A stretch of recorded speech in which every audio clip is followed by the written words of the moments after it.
Hey guys, this is TheEnder, and we are in Group E, BCTV Star League, round of 32. This is the winners match. I'm sure a lot of people who are just flipping through the playlist and they see it's a 3-minute game 3. They're like, oh yeah, it's just an anti-spoiler video that he didn't do too much work on. Well, guess what? Psych! It was actually a 3-minute game. Yeah. But yeah, I almost want to say it was an unscouted cheese, but it was build order countered. So good job for Hero for randomly guessing correctly. Alright, so here we have C, formerly C Shield, formerly NBC Game C, the red Terran in the bottom right position. And in the upper left, we have Mr. Hydra lover himself. It is Hero as the yellow Zerg. So Overlord is scouting horizontally. He is not going to find C for a while. Chances are it's fine. I don't know if C is one of those guys who likes to send out his first Marine or two to go Overlord hunting. The only person I've ever really seen do that consistently is Light. And he was considered to be like a TVZ specialist, but haven't seen him in a while. So, alright, what do we got here? First SCV going out. He is making a barracks. Supply depot is already done, so it's not like any kind of crazy BBS or stuff. Another SCV moving out. He's probably just going to scout. We have a 12 hatch with a drone scout from Hero. Very standard. They're cross positions, and so he's going to like it. Of course, this map is Fighting Spirit. And so yeah, we're going to move into the, I don't know, how many stages are there in the game? Like 5 stages? Say there's like the early builds, like the build order stage. Then you've got the early mid stage, the mid late, and the late stage. So alright, we are going to the early mid stage after build orders are just like, yeah, whatever. You know, pretty standard. So alright, Drone Scout is making its way now to C's natural. It's going to see a command center going down in the next, probably right when it gets there. Yeah. Good timing. SCV sees the 12 hatch. He can probably tell from, SCV was like, alright, I'm going to hit that probe, maybe stop it, bug it out, but no. Alright, command center goes down. SCV sees the 3rd hatch. Looks like the pool went down though before the 3rd hatch, so it's not like crazy stuff. And we saw a gas right after the pool. So pretty good economic 3-hatch build from Hero. And C is doing the 1 rack 6 band, which of course, you know, it's a Terran bread and butter build. You know, it's pretty decent against a 12-hatch. Unfortunately, C has lost a lot of games to Protoss with that build, you know, thinking he's Flash, but no, I'm joking. It's supposed to be a standard build. It's just, if you counter it with Zealots, it can be super annoying as Terran. You know, Zealots are just so powerful versus Marines. But yeah, I don't know why I'm talking about Zealots and Marines considering this is a TVZ. Whoa, we have some an expeditionary force of 3 Marines, and they are gonna run right into Hero's natural, and there's no sunken, there's no lings. What? Oh no, you should have gone. You totally should have gone. I said there was no lings. I must have lied. There must be 1 ling because there was 1. Alright, they're going. Because there was 1 at his natural. Alright, so so he's going to walk in. He's got an SCV and 3 Marines. This is something like Flash used to do. Just go ham on. He would just do funny builds like this, you know. 4 Marines and a medic or something. Alright, it's not going to work out for C. But if he hadn't hesitated, that could have done a whole lot of damage. And when I say that, I mean, if you've only got drones, drones cannot fight versus Marines. I mean, that's just, you don't want to do that. As it is, it didn't work out, and that's kind of sad, but It wasn't too big of an investment. 3 Marines and an SCV. However, there were a lot of... and so he re-rolls. He says, "All right, I'm probably down a little. I gotta do something. So I'm gonna gamble, send out my next 5 Marines and hunt overlords." And he catches one. So all right, it's forgiven, that little bit of loss. Now this is interesting. It looks like he is hiding those Marines. Uh-oh, Zerglings! Ah! Pull the SCVs. Oh, it's not a good block. Boys are pulled. But medics come out at just the right time, and he actually only lost like what, 2 Marines, 1 Marine. All right, so that looks like Spire coming down. Is that Zergling speed? I couldn't tell. They're moving pretty fast. They gotta have speed. And so what is he doing? He's got like 6 Marines and 2 medics. You know, Firebat's bringing in the rear, and of course Zerglings are they don't like Firebats. But that being said, the Firebats have stimmed, I think. So I mean, you do want to get them to the medics as soon as possible. And 2 more Firebats. Usually you don't see that many Firebats with the initial push out. Usually the idea is you push out right when you start up the Firebats, so that right when the Zerg notices your army is pushing out and they try to counter, like right when their Zerglings hit the ramp, that's when your Firebats are at the ramp. And of course that works perfectly, since you know, Firebats do all that splash damage. You know, they can just beat Zerglings like nobody's business. But he actually sent out the first 2 Firebats with his in a little force, and it looks like his backup force they died, and so we got 3 Speedlings in the main. I think that Hero Marine just took out 2 of them.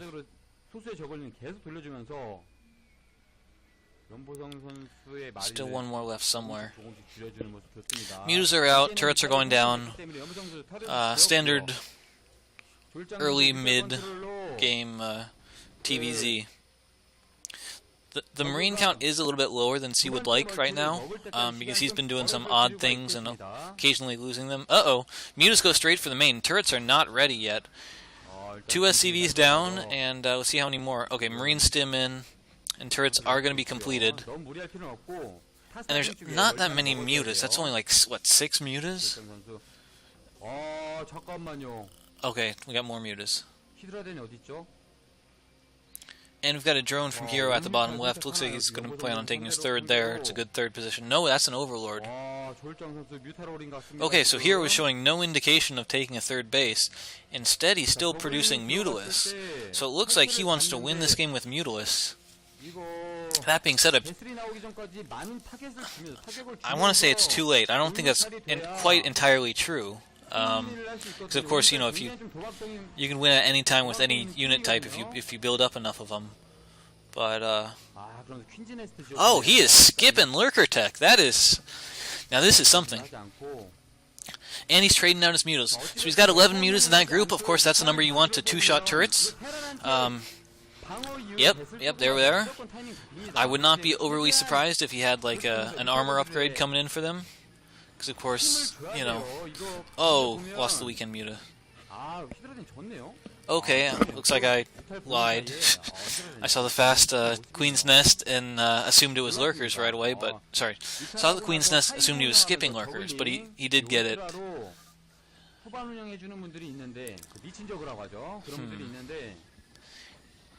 He's just going for a fast hive at the same time. Another muta goes down. I cannot believe this. I mean, the Mutalists outnumber the Marines, and yet the Marines are sniping off the Mutalists. That just seems a bit wrong. Looks like 2 Overlords are going to be caught in the open field and picked off. That's a nice little pickup. Alright, and the 3rd base is going down for Hero in the upper right position. The Overlords have gone down. Oh, but so are the Mutalists. I mean, the Marine numbers have been thinned, but the Mutas are going down.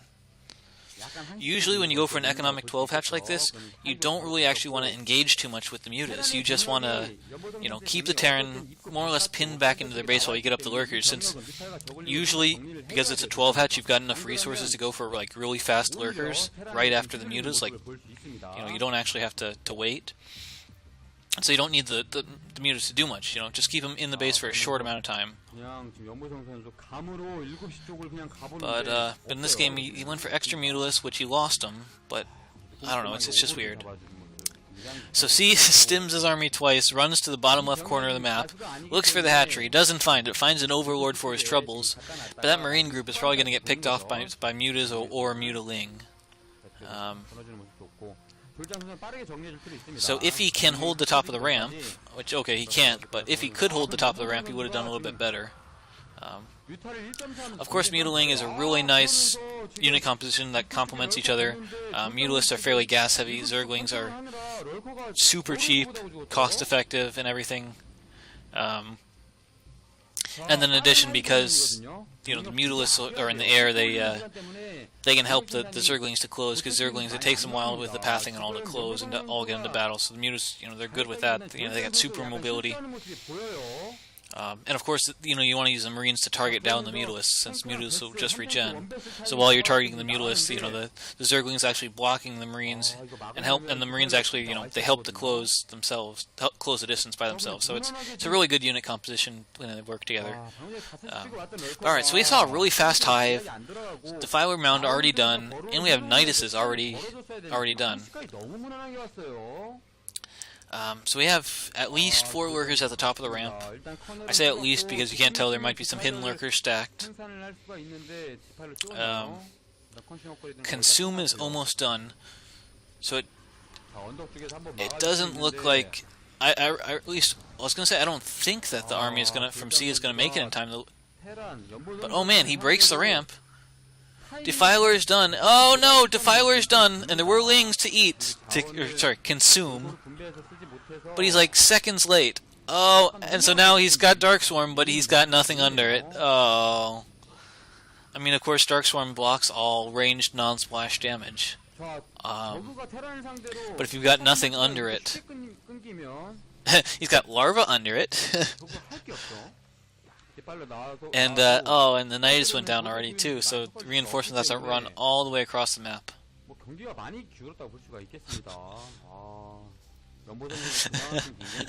And so it looks like C is like really intent on killing a base at the bottom left position, but there's no base there. So he's going to retreat after he scans and sees nothing. So it looks like he's thinking about... Okay, no, he's not just thinking about it. He is going to take the 6 o'clock position. I think he floated the CC. Yep, he floated the CC there. Oh no, he's transferring SUVs, and there's a lurker. 2 lurkers. Oh no, oh no, oh no, no, no, no, no, no, no. Oh, and they're stacking right in front of the lurkers. Oh my god. No! Run away! Yes, attack the lurkers with your SCVs, because that's cost effective. Yes, good job. Oh. Oh. So it looks like there's at least 1 lurker under the 2 Dark Swarms. So he was able to thin out some of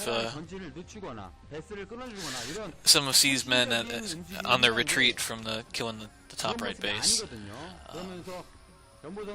Alright, mech transition here from C. Pretty standard once Zerg has gotten up to Hive Tech. You don't want to be fighting Ultralists with Marines. It's generally speaking, it's just bad. They don't do very well. Ultralists are like, yum yum Marines, and Marines are like, oh shit, my rifle's not working. Oh, nice spider mine. Kills like 8 lings. So of course, lurkers really don't like spider mines. Oh, alright, that one actually worked well. It killed all the Marines. It's because of course lurkers can't, move and shoot at the same time. Alright, we have 4 fire bats versus 2 lurkers. That's... Sometimes it works, but not very often. Oh, but Hero's 3rd base is going to go down again. He's got some reinforcements coming in, but they're on a ramp, and they're irradiated. Oh no, Defiler! Defiler needs to cast Swarm. Defiler needs to cast Swarm. Yeah, alright, so, what? Oh, I've heard rumors that there's a, like, I don't want to say a dead spot, but there's, like, a trap on the ramp. And so the Zerglings got stuck on that trap. Alright, so the Nidus finishes, but the base is lost. So Hero is stuck on 2 bases, C had his 3 bases. Alright, so Hero taps out, C takes game number 1.